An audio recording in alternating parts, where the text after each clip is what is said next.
I need someone to manage me. I need someone to tell me what to do. I make decisions all day. I just need someone to help me who understands all of the context, understands business, and can help me make those decisions. All right, guys, today's guest, I only get to see her a few times a year. We have done many things together as podcasts and online summits. She was part of my online summit once where I introduced her as the Barbie Ashley because I had a brunette Ashley whose last name also started with a C, and she just rolls with the punches with me. But today I'm sitting with Ashley Connell, CEO of the Prowess Project. Hi, Ashley. How's it going? Hello, I completely forgot about Barbie Ashley. Like, that makes me Barbie cringe. Ashley. That makes me want to, like, I mean, we love Barbie for Hey. all the things, but mm, Step mm, into your Margot Robbie era, okay? Like, can so we all true. please have So legs like true. that? So, at Prowess Project, you do two really cool things. You train up people to become ops partners, and then you also pair those really cool ops partners with growing, scaling companies, specifically accounting firms. So, give us more insight into this story and really what an ops partner is. Like, just Yep, break that down for us. We want to know. for sure. I was starting Prowess, and my goal in Prowess was to help women in the workforce have flexible jobs so they can spend time with both their family, but then also have a fulfilling career. Um, I started doing this and I immediately stalled. I immediately burnt myself out. I immediately was like, oh my gosh, I am the sales, the marketing, the relationships person. I know nothing about systems, about tech, about data, nothing. And so luckily, I met Leah and things completely changed. Leah was my operations person at the very beginning, who's now our COO. She loved systems. She thinks in data. She thinks in logic. She is just such the yin to my yang. And what we realized is starting to work together, we were really getting momentum. And I had all these other CEOs of small businesses who were starting up being like, Ashley, how are you doing it? How are you growing so fast? And I was like, oh, it's Leah. And they're like, huh? And they're like, I need a Leah. And it was just a light bulb moment. We are going to train women who want flexible, fulfilling careers to do operations for small businesses. And when I say small businesses, I mean like 250K to 3 million. And then as they're going through their training, we gather data on them. And we build out a match.com like matching system where we take the operations ops partner is what we call them, all of their data, Mhm. and then data from the CEO who needs that right hand operations brain and put it into our algorithm and send them the top three matches. Wow, that is such a fast matching process, though. And I love all the light bulb moments and like Oh the gosh. organicness of how this all developed. How did you even meet Leah in the first place? So I had a marketing agency before this, and my business partner was her husband. And she came Okay. in and was doing all the back end office for us. She was basically our operations person. And I asked her, I was like, well, you are brilliant. Why are you not doing this for Fortune 500 and taking home bukus of money and blah, blah, blah, blah, blah. And she was like, Ashley, I. I can't work 60 hours a week. I can't work 80 hours a week. I have kids at home. And that was a light bulb moment when I was like, oh, okay, we can do this for other women, but position it in a way and position it, but then also set them up for success where they can make six figures doing this and have a flexible lifestyle for their family. So that's what we do Love now. that because I mean, you've got the two F's of flexible and fulfillment. I don't know how we can turn that into a tagline, but can your next campaign just be the two F's of Oh, Prowess yes. Project? But Yes. I love that because I mean, my OXO started as like a COVID baby. So I had my oldest was born end of 2019, ready to go back to work. March, everything shutting down.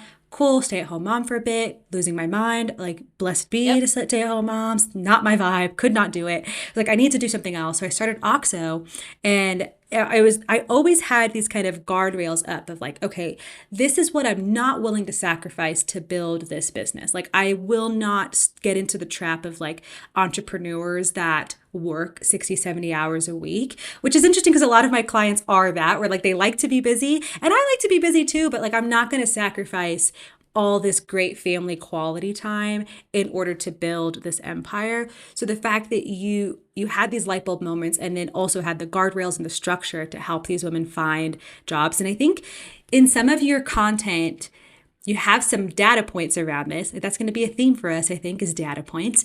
But it's something like 97% of women, right, that leave and then want to come back but don't or something. Like, what was that point? Yeah, so this was the light bulb moment for me. According to Harvard Business Review, 43% of educated, experienced professional women leave the workforce to raise children.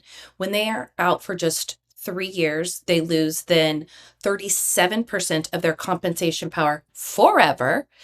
And 97% of them would return to the workforce if they had access to flexible jobs. And it's that 97% where it's like, then why aren't we helping them create flexible jobs? Duh. And here we are. Hey now. And here we are. Look at what we've done. Like that's awesome. Okay.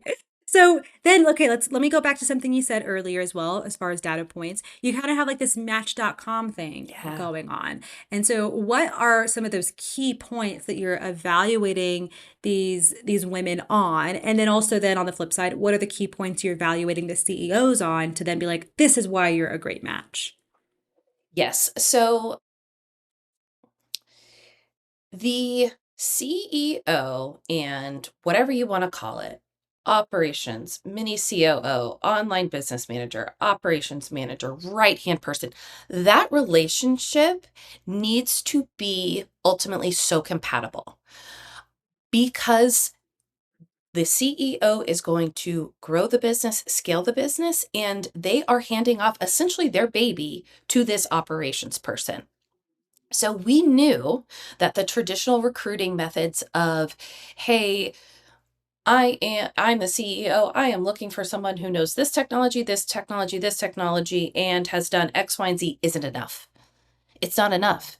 We have to look at the work style. We have to look at behaviors. We have to look at communication style, emotional intelligence, team management style, and find a partner, an operations partner who is compatible, not same, compatible. And that's when you really get this perfect marriage or perfect duo, and you start seeing the momentum happening and the results happening in the business starting to scale in a measured, profitable way. And so we have hundreds of different indicators, but those are the big overarching themes that we really look at that typically aren't looked at when you go to a LinkedIn. Yeah, like knowing if this person has worked in HubSpot before is Who not going to tell cares? you if you enjoy their weekly check-ins, like, or if you're going to dread talking to them. Like, I just hired a new ops assistant for Oxo, and like in the interview process, I was so intentional about like, do I like genuinely care about this person in the sense of like I for the most Oh, part I care get what about you like mean. all people, but like can I care for them? Like will we get along? Can I joke with them? Like cuz that also is going to dictate how much I trust them with stuff. Even if I trust their competency to go do something, like can I trust them to do it in the way I want them to do it, and like all those bits and pieces, right? And your traditional stuff, like you said, is not going to tell you that at all. So No. you also on your awesome, this is like all my cyber stalking coming into play I with it. love You've it. got some great stats too from your clients as far as like how many of them are like, wow, this algorithm actually works. Cause you know, sometimes we meet those alpha bros that they want to talk numbers and KPIs. And I'm like, but you don't got the magic to really back this up, right? So we're talking algorithms and fancy data points, but like tell us what are the results? Like why does that even matter? Has it been proven to work? Without a out. So I'll give you some data and then I'll give you some like funny things about it too, funny stories. So we match people in 4 business days. That is a huge KPI for us. So Wow. it is quality and speed is huge. We have a 94% satisfaction rate, meaning 94% of the time they stick with the person that they decide to move forward with. And the other 6%, we just match them with someone else. And all of them had said that this is making the hiring experience easier. Some one-off story that I always think is so funny is we were going through the whole process with a CEO and we did all of the analysis on behavior style and we sent him over 3 candidates and he calls me immediately. I think I may have shared this story with you before. And he was like, "Hey, we're going to have to take candidate B out of the selection." And I was like, "Well, why?" And he goes, "Because we dated." It's like, I did okay, not so know this story. I thought I told you this. It was, yeah, I was dying. I was like, okay, so if this does not work out as like an CEO ops matching, this can absolutely work out for dating. I love that. That is also like, yeah, we're the match.com. You might Yeah. like I know someone who when we went to find his new assistant, he was like, just meet my wife. She used to be my assistant and like just copy her. I was like, okay, like that's the profile we'll Yes. work off of. Like we Yes. all need a little Donna to our Harvey for any Suits fans out there. Okay.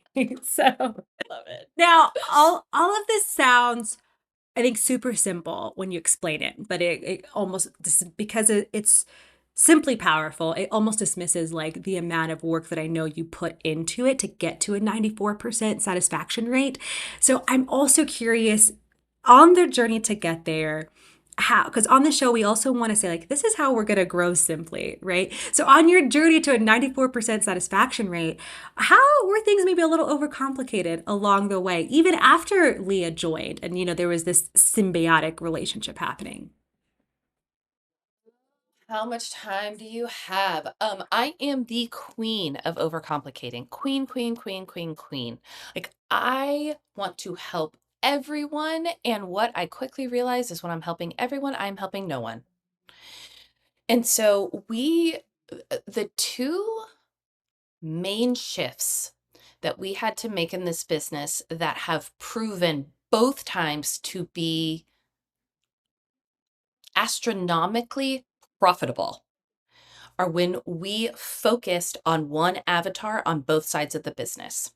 So Mm, I'll explain a little bit more. When yes. Leah came to me at that very pretty close to the beginning, we were trying to be the LinkedIn for moms. So you needed any sort of role. If she was a mom, she could come here and we would match you with her. If you wanted a marketer, we would have a marketer. If you wanted a, I don't know, text X, Y, and Z QRP, we had her. It didn't scale.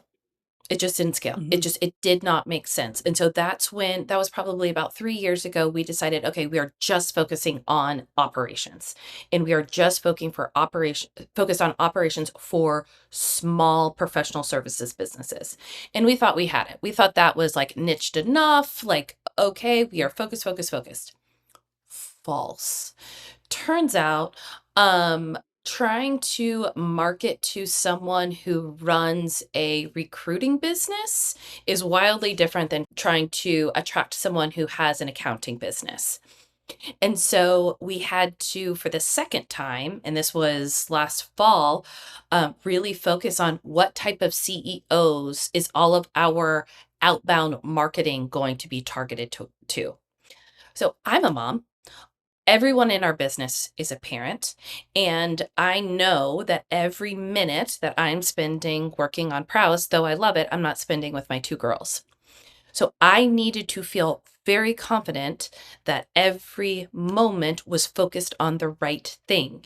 And what I realized in the 7 years of building Prowess is understanding the who is the hardest part. So in the past 3 months, we have decided to, instead of marketing towards all professional services businesses that we can help find their operations partner. All of our outbound will be accounting firm owners, tax strategists, fractional CFOs. But one thing that I highly recommend if you're considering niching is use that strategy as a magnet, not a filter. So all of our outbound will be towards that audience. If you are a recruiting firm, if you are cybersecurity and you need someone to help you with ops, yes, we can still help you with ops, but we're not My way. actively. Yes, yes. Yes, we are not Yeah. actively going after that audience. Man, I think, like, I don't want to skip over something because sometimes, people are like, wow, they're doing great, overnight success. We just No. convince ourselves of that. Even like, we know it's not true, but we Yeah. convince ourselves of it, right? You started Prowess 7 years ago.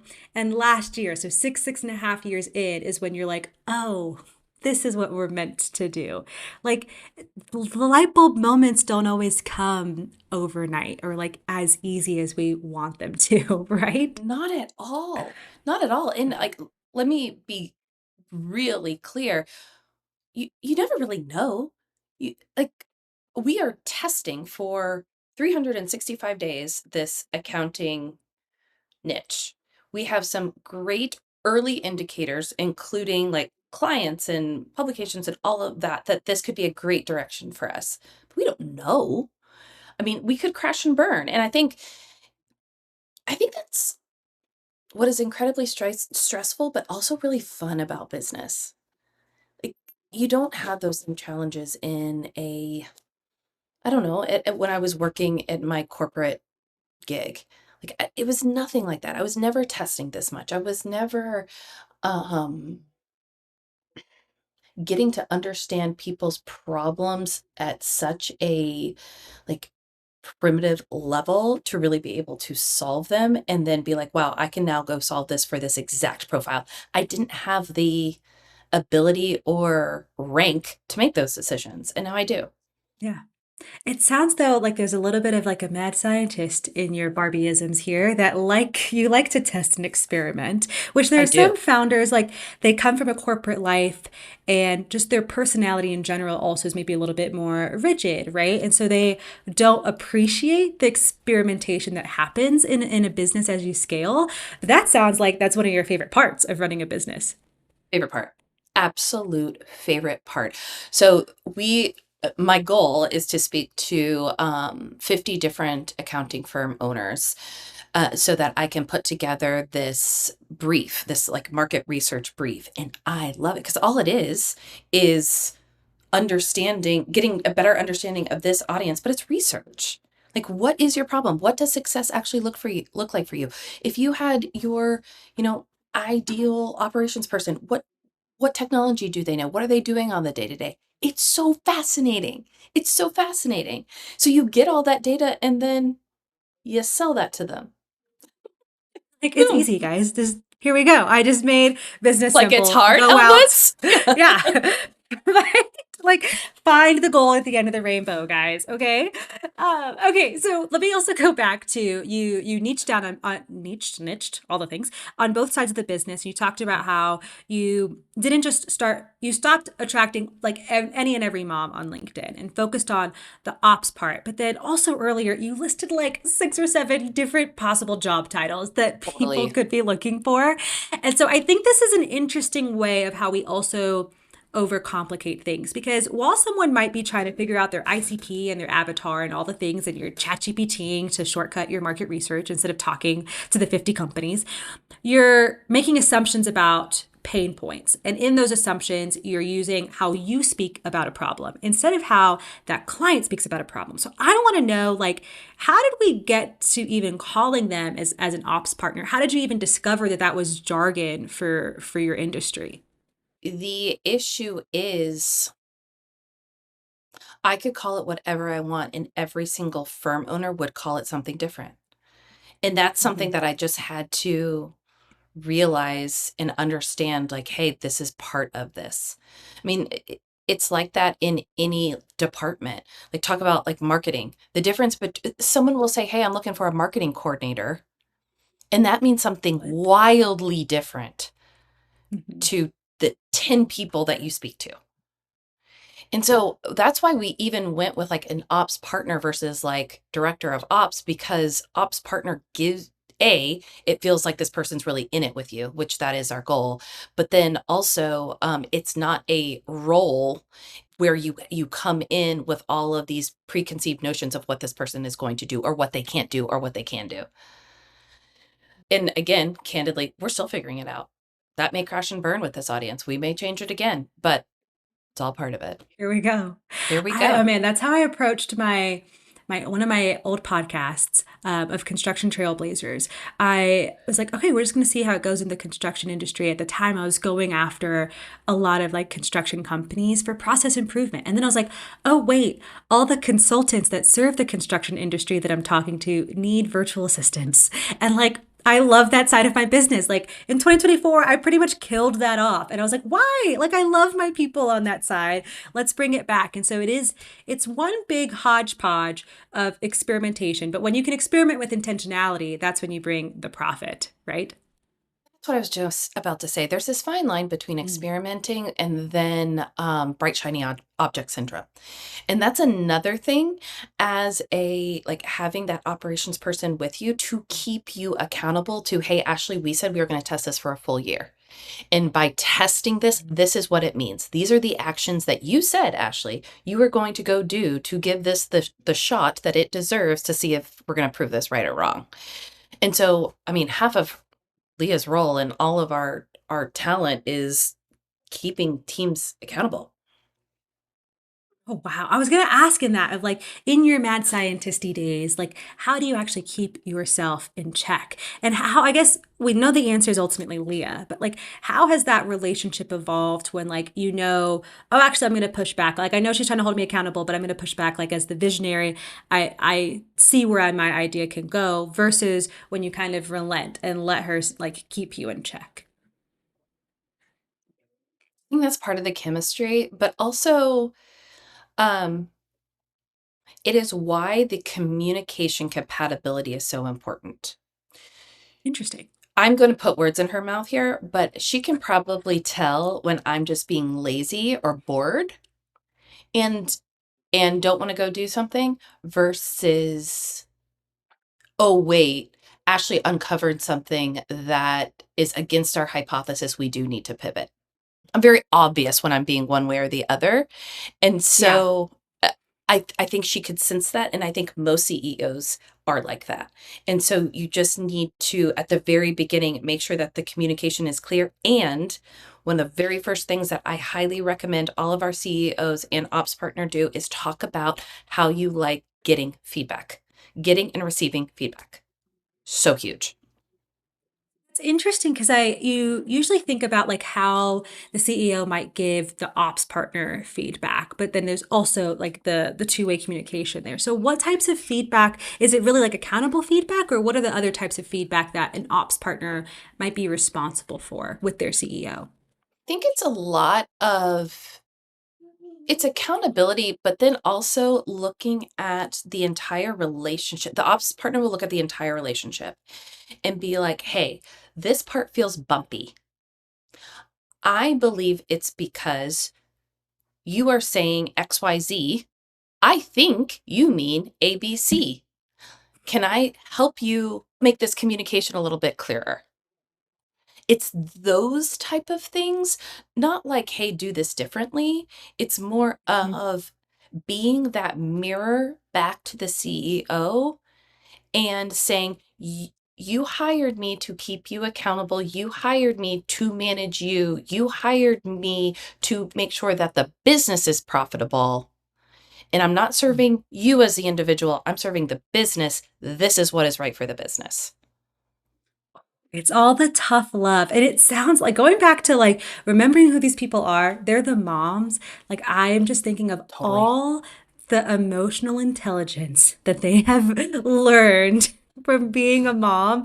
And that, like not saying that the CEO is your baby, but there's a little bit of babysitting that happens in that relationship, That's right? the first thing that a CEO asks me. They're like, Ashley, I need someone to manage me. I need someone to tell me what to do. I make decisions all day. I just need someone to help me who understands all of the context, understands business, and can help me make those decisions. Babysitting. Just Yes. babysit my brain. Actually, if Yes. like I can have Meta glasses and then just like have my operator like embedded in my glasses with me, just seeing Be and hearing all fabulous. the things.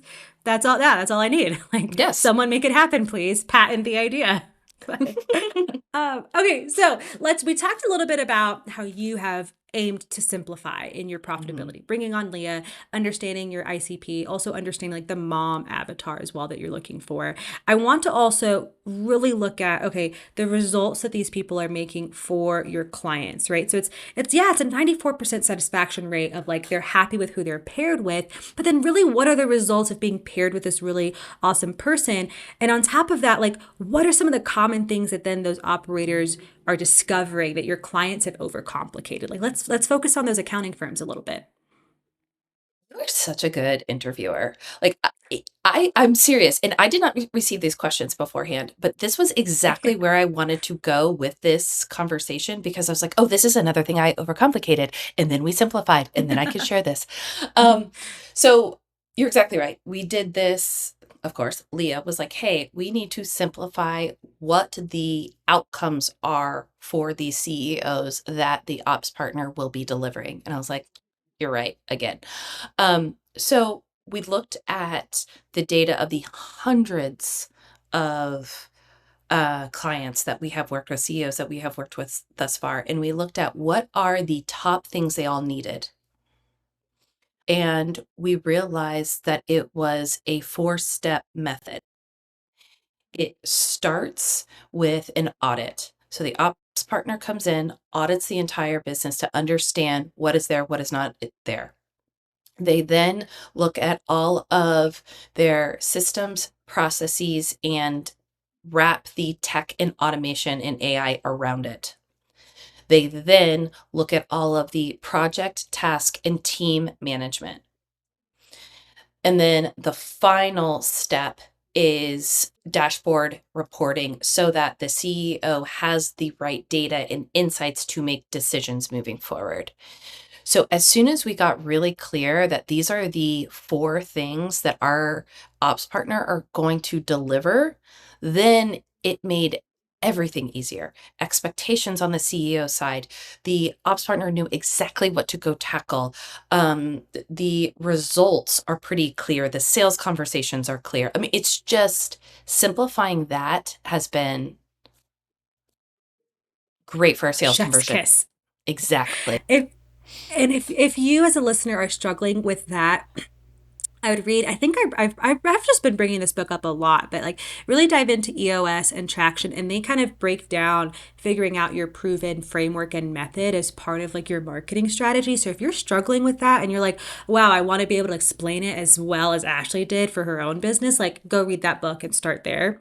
Now, one of you said a few buzzwords that I'm going to pick on a little bit. Please. And one of those is the word expectations, which I think is where a lot of people, whether they're delegating to an ops partner or VA or, a CMO, whomever, like expectations is where things get muddy and they don't know how to communicate clearly on that. And that's where things like can then overcomplicate the relationship, the scope of work, and all of those things. And so I'm curious for your guys' side, even with a proven framework, you could those founders could still struggle and overcomplicate their expectations. So how do you navigate that? Okay, so I'm going to answer this in a couple different ways. So, first and foremost, we absolutely had this problem. And the expectation that was not clear was what from the CEO had was what is the ops person doing each week? Like, what are they getting done? That was the expectation that was not clear. So, what we started was after the audit, the ops partner gives a project plan. So then the next 90 days of all of the different work that they're doing, the systems, the tech, the project management, the dashboard, blah, blah, blah, is broken out into 2 week sprints. So 2 week deliverables of what is going to be delivered when. And then we use Agile for all the Agile project management nerds out there, and so that it can be flexible too. But that's a whole other rabbit hole that I'm going to spare you. Um, Okay. so there's that one. And then also what we talk a lot about is for expectations is the CEO talk about behaviors, not adjectives. And so Interesting. if you describe the behaviors you want someone to do, then you can start talking about the input that you want someone to do. And therefore, they will probably get the results of in the output. So this is easier to think about with sales, right? Behaviors. I want you to call 10 leads. Let's see then what happens in those 10 leads, right? The input, but talking about the behavior versus the I want one sale at the end of those 10 calls. So absolutely talk about the behaviors. And then the last thing is Brene Brown has a 4C approach to any project where we highly recommend our ops partners ask the 4Cs, and I'm going to butcher them, but it's like clarity and color and consequence and connective tissue, which that's my favorite because that's like all the different things that are connected to this if it doesn't happen. Well, that's where your mad scientist gets all like geeky and Girl, excited. So, yes, of course it does. Um, yeah.